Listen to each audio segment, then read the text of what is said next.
с нами был генеральный консул Республики Узбекистан.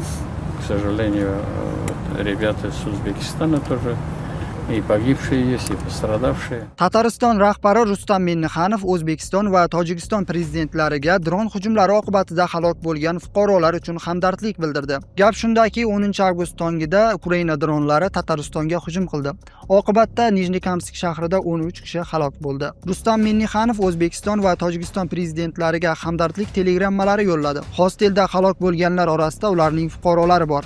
Jami 9 kishi deyiladi Tatariston rahbari matbuot xizmati xabarida. Minnixanov telegrammalarida qurbonlar va jabrlanganlarning oilalariga barcha zaruriy yordamlar ko'rsatilishini ta'kidladi. Qaytarib bo'lmas judolik dardini baham ko'ramiz. Ushbu og'ir damda mudhish terakt qurbonlarining oilalari bilan birgamiz. Ularga jasorat, ruhiy kuch va sabr. Barcha jabrlanganlarga esa tezroq sog'ayib ketishlarini tilayman deb yozgan Minnixanov. Dron hujumlaridan so'ng 70 dan ortiq odam tibbiy yordam so'rab murojaat qilgan. 21 kishi kasalxonaga yotqizilgan. Tataristonning sanoat va fuqarolik obyektlariga uyushtirilgan hujum yuzasidan Rossiya Jinoyat kodeksining 205-moddasi bo'yicha ish qo'zg'atilgan. Mamlakatda 10 avgust motam kuni deb e'lon qilingan. O'zbekiston Rossiyaga maxsus ishchi guruh yubordi. Shavkat Mirziyoyev topshirig'iga asosan bosh vazir o'rinbosari Ochilboy Ramatov boshchiligida hukumat komissiyasi tashkil etildi. Komissiyaga jabrlangan fuqarolarga zarur yordam ko'rsatish, halok bo'lganlarning jasadlarini maxsus reys orqali O'zbekistonga olib kelish hamda ularning oilalariga ko'maklashish vazifalari